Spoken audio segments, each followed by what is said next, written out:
Hola a todos, bienvenidos a las historias de la ciencia. Aquí, miramos hacia atrás en el largo proceso mediante el cual la humanidad ha llegado a comprender el mundo.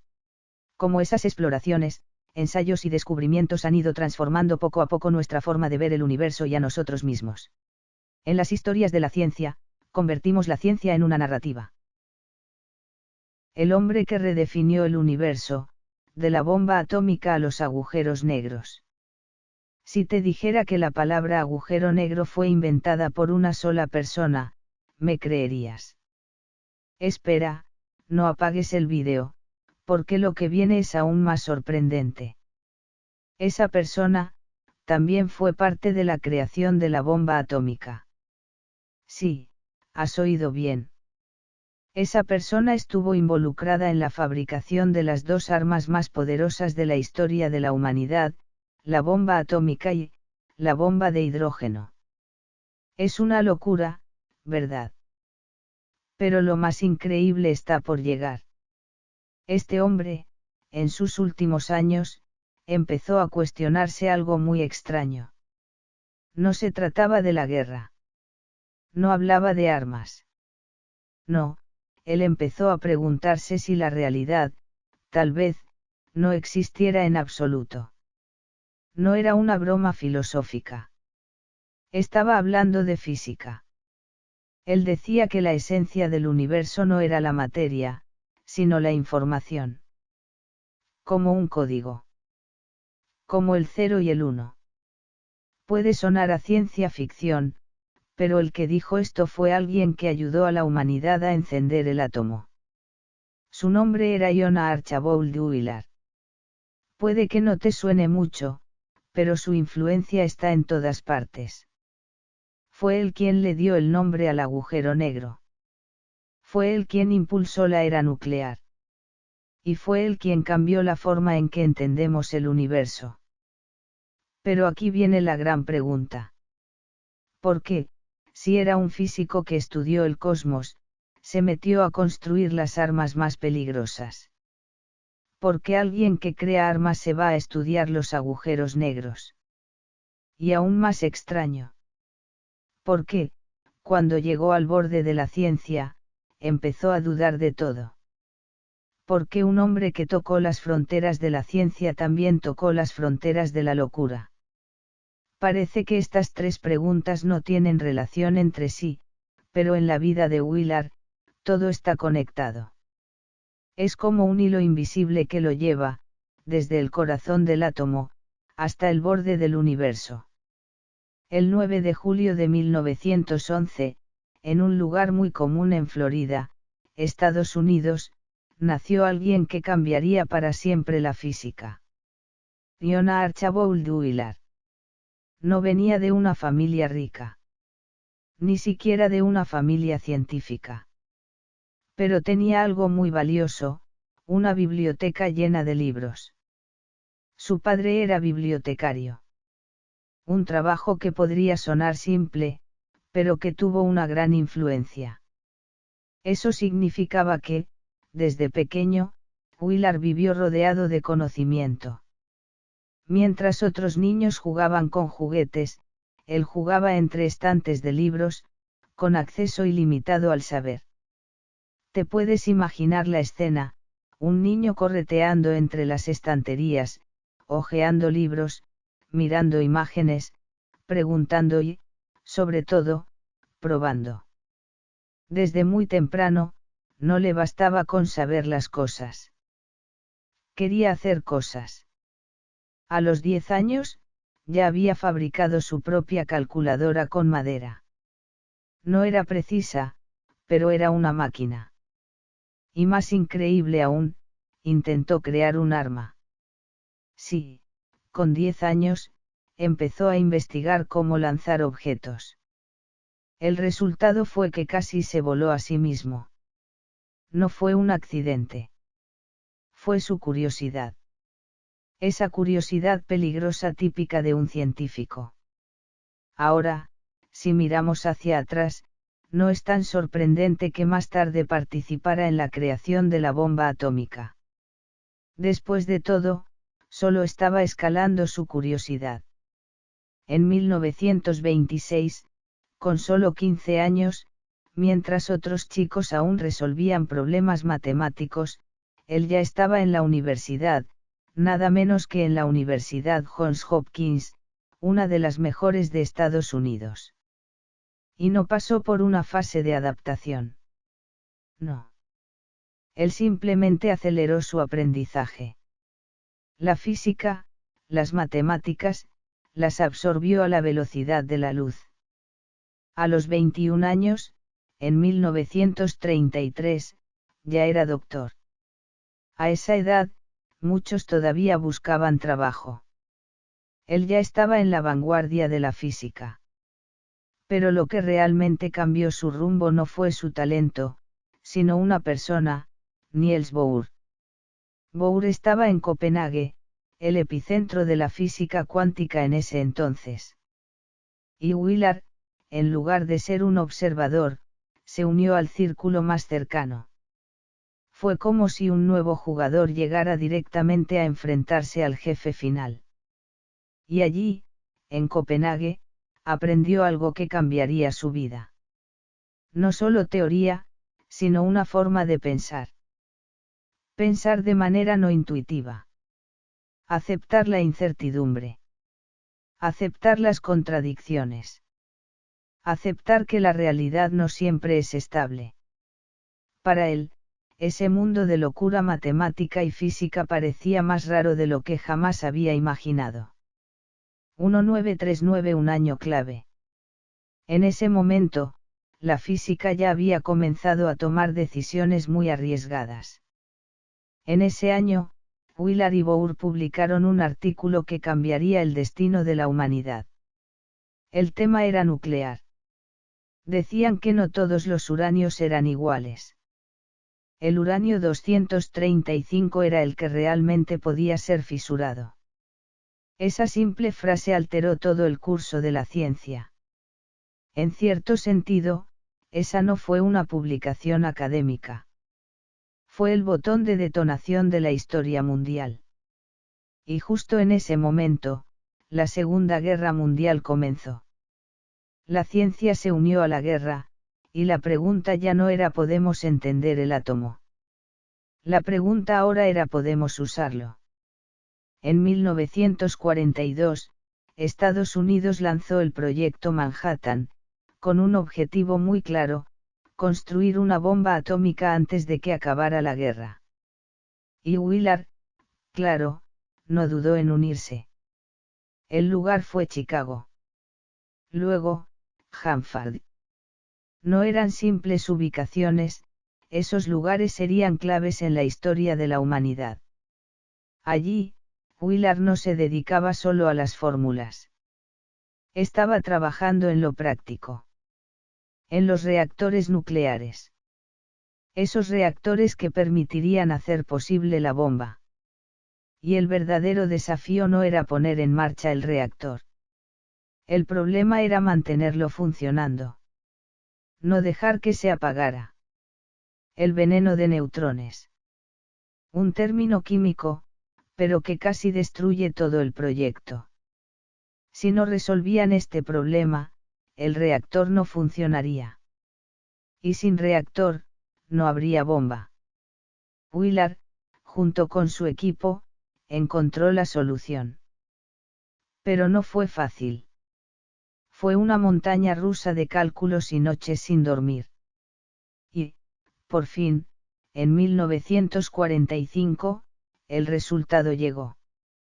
El 16 de julio, en Nuevo México, se hizo la primera prueba nuclear exitosa.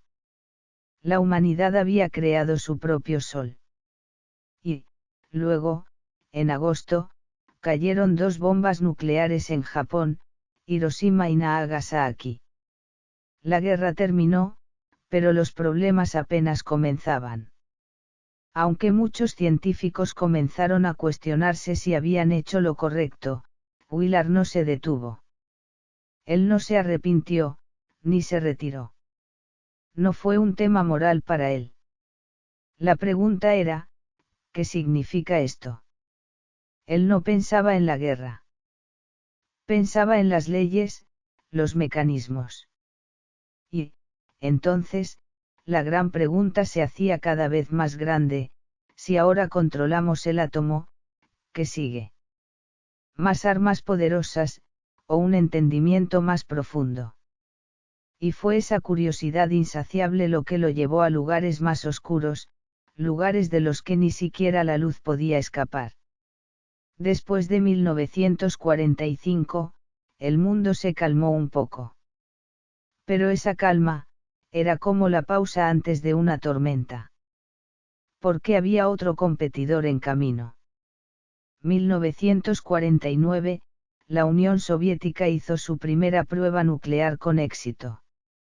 Y de repente, Estados Unidos dejó de ser el único con armas nucleares. El equilibrio se rompió. Y con ello, el miedo se multiplicó. Y entonces surgió una nueva pregunta. Si ya tenemos la bomba atómica, ¿qué sigue? La respuesta es simple. Explosiones más grandes. Armas más poderosas. Destrucción más completa. Ahora, el objetivo era, la bomba de hidrógeno. 1950, Estados Unidos empieza el proyecto de armas termonucleares. Y una vez más, Fiona Archibald Willard decide unirse. Al frente de esta carrera, estaba otro hombre controvertido, Edward Teller. Si la bomba atómica ya era aterradora, la bomba de hidrógeno, era otro nivel. Para explicarlo de forma sencilla. La bomba atómica se basa en la fisión. La bomba de hidrógeno se basa en la fusión. Una divide el átomo, la otra lo comprime. Suena más suave, ¿verdad? Pero el poder, se multiplica exponencialmente. Si la bomba atómica fuera una pistola, la bomba de hidrógeno sería, una bomba nuclear a escala cósmica. 1 de noviembre de 1952. La primera prueba de bomba de hidrógeno. Y funcionó. El lugar, el Pacífico. El nombre en clave, Aivimike. La energía liberada, más de 10 megatones de TNT. La isla entera desapareció. No fue un daño. Fue como si hubieran borrado la isla del mapa. Eso no es un arma. Eso es una fuerza natural. Y Willard, sin dudarlo, siguió caminando por ese mismo sendero. Pero aquí la gente empezaba a preguntarse, ¿por qué? ¿Por qué alguien que ya ha visto las consecuencias de una bomba atómica seguiría adelante? No tiene miedo. No duda de lo que está haciendo. La respuesta, aunque no lo parezca, es que él no era un fanático de la guerra. No trabajaba para destruir, ni para obtener poder. Su motivación era mucho más simple. Y mucho más peligrosa. Era un adicto a los problemas. Lo que veía no eran bombas, sino límites. Límites de las leyes físicas. Quería saber. ¿Qué tan grande puede ser la energía que libera la naturaleza? ¿Dónde está el límite? ¿Podemos los humanos alcanzarlo? En resumen, no quería destruir el mundo. Solo quería saber, ¿dónde está el límite? Este tipo de pensamiento parece lógico, pero en la práctica es aterrador. Porque, una vez que empiezas a buscar los límites, es muy difícil parar. Pero, curiosamente, su vida cotidiana seguía siendo extrañamente normal. Volvamos un poco atrás. En junio de 1935, se casó. Con Janet. Una profesora. Se comprometieron rápidamente. Fue todo muy rápido, pero la relación se mantuvo sólida. Tuvieron 3 hijos. Una vida familiar común. Pero hay un detalle interesante. Al principio, él ganaba $2.300 al año. Y su esposa, 2.400. Sí, ella ganaba más que él. Es como si él se encargara de estudiar el universo, y ella de mantener la casa. No es broma. Es la realidad. Este tipo de estructura, irónicamente, le dio mucha libertad. Él podía concentrarse en su trabajo, en esos problemas que nadie se atrevía a tocar. Y su familia, lejos de ser una fuente de conflictos, era su zona segura. No como en muchas historias de científicos, llenas de caos. Su vida familiar era tranquila. Estable. Y eso explica algo. ¿Por qué podía seguir adelante sin parar? Porque detrás de él, siempre había una estabilidad. Mientras él se volvía más extremo, su hogar seguía siendo un punto de calma. De día, se dedicaba a investigar cómo liberar más energía. De noche, podía estar con sus hijos o conversando con su esposa. La contradicción era palpable. Por un lado, estaba la tecnología más peligrosa de la humanidad. Y por otro, la vida más común de una familia promedio. Y, entre esos dos mundos, no había una línea clara. No cambiaba de personaje, ni se desahogaba emocionalmente. Simplemente, seguía adelante. Pensando. Buscando, una y otra vez, la misma pregunta, ¿dónde está el límite? Y esa pregunta lo llevó a un campo completamente diferente. Un campo donde no hay explosiones. Ni llamas. Ni luz. Solo, oscuridad. A lo largo de la década de 1950, el mundo aún vivía bajo la sombra de las armas nucleares. Pero Jonah Archibald Wheeler, de repente, se dio vuelta. No porque se cansara de las explosiones, sino porque empezó a pensar que los átomos ya no eran lo suficientemente extremos. Sí, lo oíste bien. El hombre que había trabajado en la bomba atómica pensó que los átomos no eran lo suficientemente locos. Así que miró hacia otro lado. La gravedad. Más específicamente, la teoría de la relatividad general. Suena complicado, ¿verdad? Pero en ese momento, casi nadie lo estudiaba. ¿Por qué? Porque era demasiado difícil. Demasiado abstracto.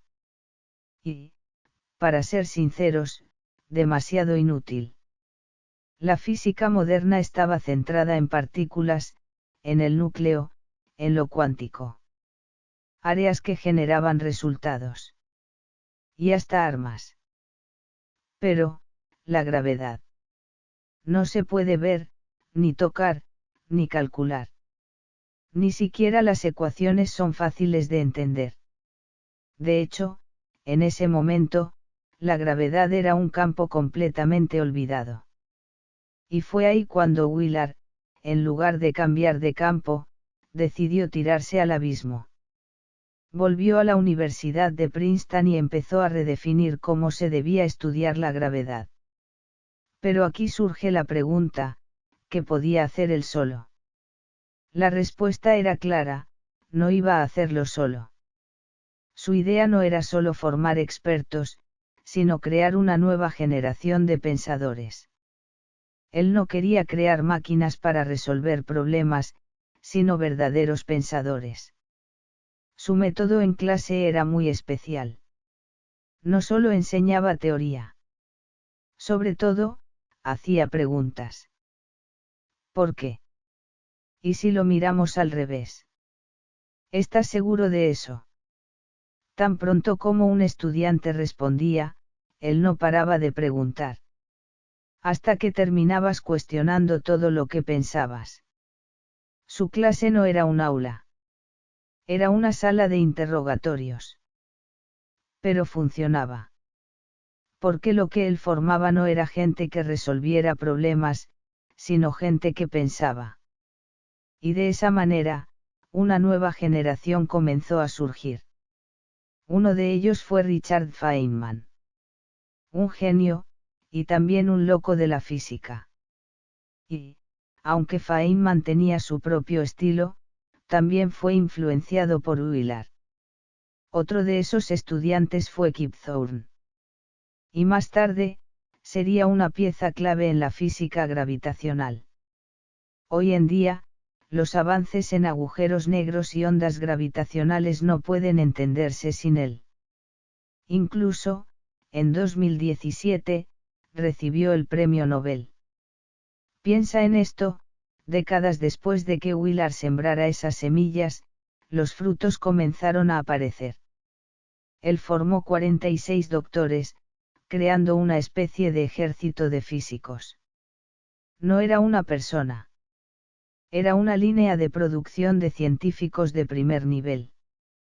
Y lo más importante, cambió el rumbo de la investigación. Antes de Euler, muchos pensaban que la relatividad general de Einstein ya era la teoría definitiva. Era la joya de la ciencia. Bien bonita, pero ¿para qué? Euler demostró que no. Eso apenas estaba comenzando.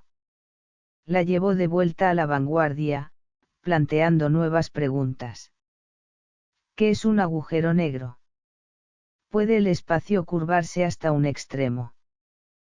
¿Puede el tiempo detenerse? Estas preguntas sonaban a ciencia ficción.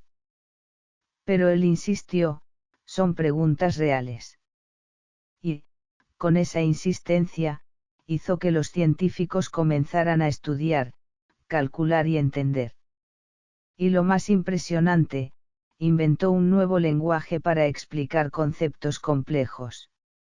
De ahí que los agujeros negros dejaran de ser un tema de especialistas. El universo ya no era solo un fondo. Era algo que podíamos estudiar. Euler no proclamó una revolución. Simplemente preguntó una y otra vez. Y, poco a poco, esa área olvidada volvió a estar en el centro del escenario. Pero esta vez, su foco no era el átomo. Era el cosmos entero. Y, lo más importante, él comenzó a darse cuenta de algo mucho más grande. Si empujas la gravedad hasta el límite, si empujas los agujeros negros hasta el extremo, y si llevas el espacio-tiempo al colapso. La pregunta ya no solo es física. Es, la realidad misma. 1945. Una luz. Brillando de una forma que no era normal. No era el amanecer. Era la bomba atómica. En cuestión de segundos. Una ciudad desapareció. Y por primera vez, la humanidad se dio cuenta de algo. No solo podemos matar. Ahora tenemos el poder de borrar. Desde ese momento, la guerra dejó de ser solo un asunto de soldados. Se convirtió en un juego a nivel civilizacional. Si pierdes. No solo pierdes una batalla. Pierdes el futuro. Y entonces. La humanidad no se detuvo. Sino que aceleró. 1952. La bomba de hidrógeno apareció en el escenario. Una versión mejorada. Teoría más silenciosa. Explosiones mucho más ruidosas. ¿Y qué tan poderosa era? Para ponerlo simple. Si la bomba atómica era una pistola. La bomba de hidrógeno era. El cielo entero apretando el gatillo. El alcance de la explosión. Ya no era solo una ciudad. Ahora era una zona en el mapa. Incluso un país. Y hasta. La continuidad de la civilización. Fue entonces cuando surgió una lógica extraña.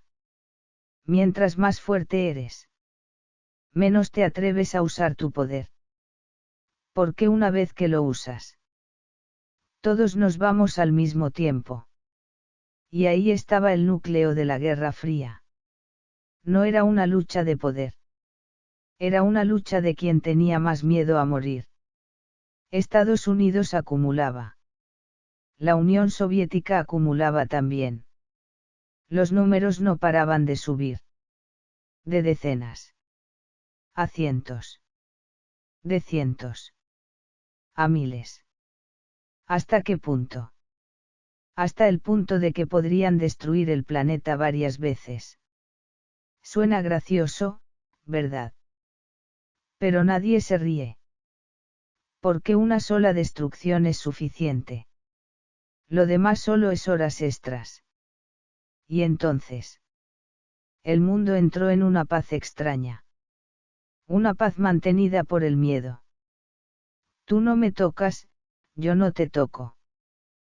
Porque si te mueves, ya no habrá yo ni tú. Y él. Estaba en el centro de esa época. No en el campo de batalla. Sino frente a una pizarra. No presionando botones. Sino escribiendo fórmulas. Pero esas fórmulas se convirtieron en la lógica detrás de esos botones. En pocas palabras. Él cambió las reglas de la guerra. ¿De quién es más fuerte? Ah. ¿Quién se atreve a desaparecer primero? El primer cambio fue directo. Real. Implacable. Pero el impacto más profundo vino después. En la ciencia misma. A partir de la década de 1950. Algo extraño empezó a suceder.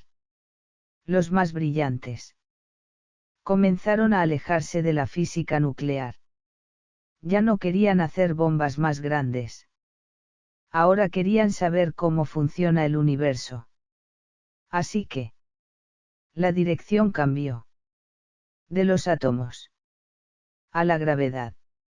En ese momento, la teoría de la gravedad casi nadie la tocaba. Era demasiado antigua. Demasiado difícil. Demasiado inútil. La relatividad general de Einstein se veía como una hermosa obra matemática. Pero no como una herramienta. Hasta que un grupo de personas empezó a tomarla en serio. Los agujeros negros volvieron a estar en el centro de la atención. Ya no eran solo puntos singulares en los cálculos. Ahora eran cuerpos reales en el espacio. Alguien empezó a preguntar. ¿Qué pasa cuando una estrella colapsa? Si la luz no puede escapar. ¿Qué hay adentro? ¿A dónde va la información? ¿Sigue existiendo el tiempo? Las preguntas se fueron haciendo más profundas. Las respuestas, cada vez más escasas. Pero los que investigaban se multiplicaron. Este fue el punto de inflexión. Un campo que había sido olvidado. Se convirtió en la vanguardia. Los estudiantes comenzaron a llegar. Los artículos empezaron a proliferar. Y la disciplina revivió. Décadas después. Las respuestas comenzaron a resonar. 2015. Un débil señal. Fue captada. No era luz. Ni ondas electromagnéticas. Era la vibración misma del espacio-tiempo. Ondas gravitacionales. Dos agujeros negros en el fondo del cosmos se fusionaron. La vibración atravesó el universo. Se expandió como ondas en el agua. Finalmente. Fue capturada por nuestros instrumentos. Este momento convertía la teoría en realidad. Las ecuaciones en papel se transformaron en curvas en la pantalla. Décadas de esfuerzo. Finalmente escucharon el universo. Este es el segundo nivel de impacto. Científico. Profundo. Duradero. Pero el tercero es el más peligroso. Y también el más fascinante. Si el universo puede ser descrito como información, ¿realmente importa la materia? Si todo es un código, ¿qué es la realidad? ¿De verdad existe esa mesa que ves frente a ti? ¿O solo es el resultado de un renderizado? Esto no es ciencia ficción. Es una discusión seria. El universo como información. Una idea central. No es cosas las que componen el mundo. Es la información la que define las cosas. Es decir, los partículas no son lo esencial. Los bits lo son. 0 y 1. Sí y no. Existir o no existir. Eso lo constituye todo. Este paso lleva directamente la física a la filosofía y luego al abismo. Porque lo siguiente es aún más radical. Simular el universo. Si el universo puede ser descrito, entonces puede ser calculado. Si puede ser calculado, entonces puede ser simulado. Y si puede ser simulado, entonces significa que alguien puede ejecutarlo. Aquí viene la pregunta. Si una civilización pudiera simular el universo, ¿solo simularía uno? No. Simularía muchos. Incontables. Y el universo real. Solo sería uno de ellos. Las probabilidades te dicen algo. Es más probable que estés en una simulación. Bienvenido al mundo de dudar de todo. Tus recuerdos podrían ser programados. Tus elecciones podrían ser el resultado de cálculos. Tu existencia podría ser solo un proceso. Suena exagerado. Pero la cadena lógica es clara.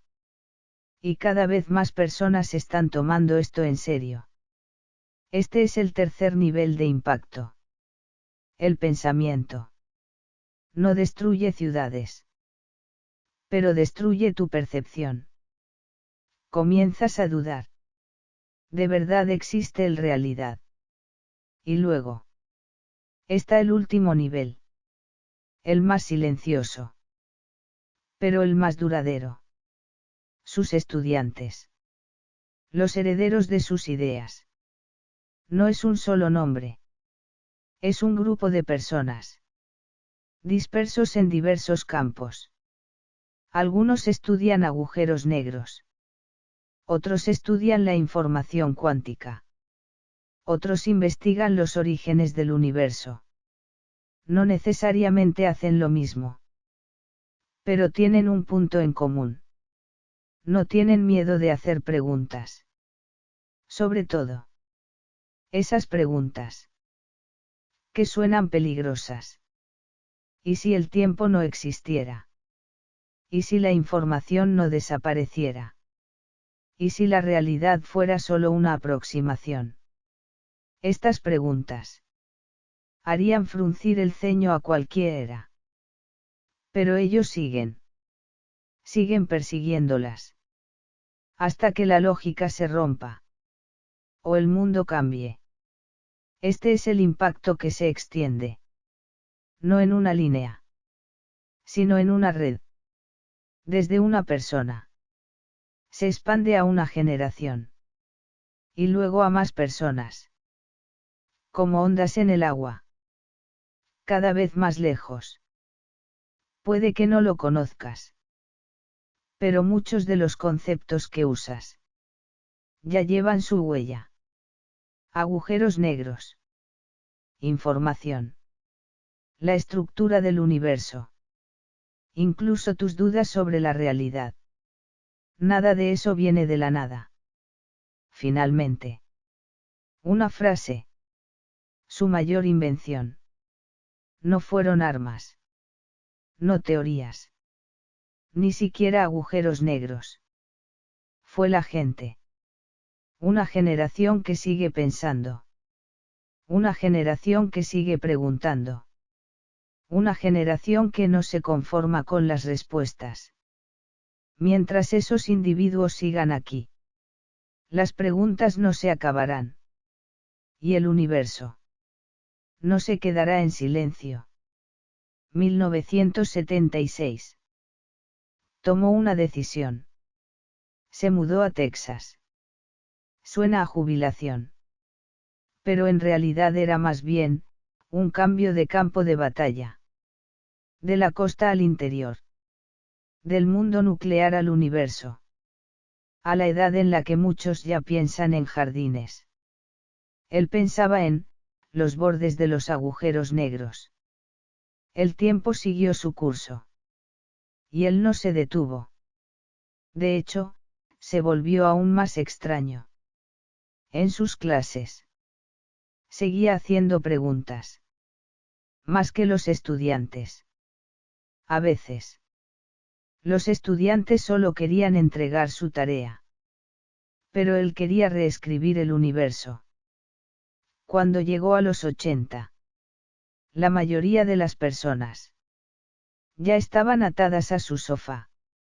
Él se inscribió en una competencia. Subiendo escaleras. Sí. Escalón por escalón. Sin ascensor. Solo con gravedad. Otros lo hacían para ejercitarse. Pero él parecía estar en una especie de confrontación con la teoría de la gravedad. ¿No dijiste que el espacio se curva? Pues ahora voy a verlo. Respirando con dificultad. Pero sonriendo. Porque para él, los problemas nunca fueron solo sobre el papel. También estaban en las piernas. En el latido de su corazón. Y así. En su vejez. El mundo había cambiado. La Guerra Fría había terminado. El botón nuclear seguía ahí. Pero ya no era observado a diario. La ciencia también cambió. Los agujeros negros ya no eran cuentos de terror. Ahora son manuales de texto. La gravedad dejó de ser algo marginal. Ahora es de vanguardia. La teoría de la información.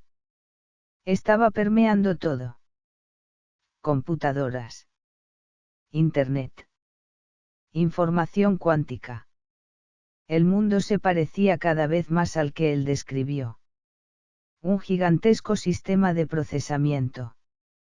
Y él estaba parado al borde de todo eso. Mirando hacia atrás. Y luego hacia adelante. Y dijo algunas palabras. Muy simples. Pero muy profundas. Él ayudó a crear la arma más poderosa. Este fue el pasado. Real. Frío. Él nombró el lugar más oscuro del universo. Este es el presente. Elegante. Peligroso. Y al final dijo, la realidad podría no existir. Este es el fin. Y también el principio. Porque cuando empiezas a dudar de la realidad, es difícil volver atrás. Comienzas a notar detalles. Y a preguntar cosas raras. Por ejemplo, ¿por qué las leyes de la física son tan ordenadas? ¿Por qué las constantes están tan bien ajustadas? ¿Por qué el universo puede ser descrito con matemáticas? Esas preguntas son como pequeñas grietas. Y una vez que aparecen, se expanden lentamente. Hasta que descubras que el terreno en el que estás parado puede no ser tan firme. Finalmente, él nunca dio respuestas. Nunca le gustaron las respuestas. Prefería tirar las preguntas hacia ti. Y ahora. Es tu turno. Si el universo es realmente solo información. Lo que estás viendo ahora mismo en este vídeo. Puede que solo sea un código. Las personas que realmente cambian el mundo suelen ser aquellas que simplemente han pensado un paso más que los demás. Si esta historia te ha hecho reflexionar un poco, dale me gusta, síguenos y guárdala para más tarde. Nos vemos en el siguiente personaje, hasta pronto.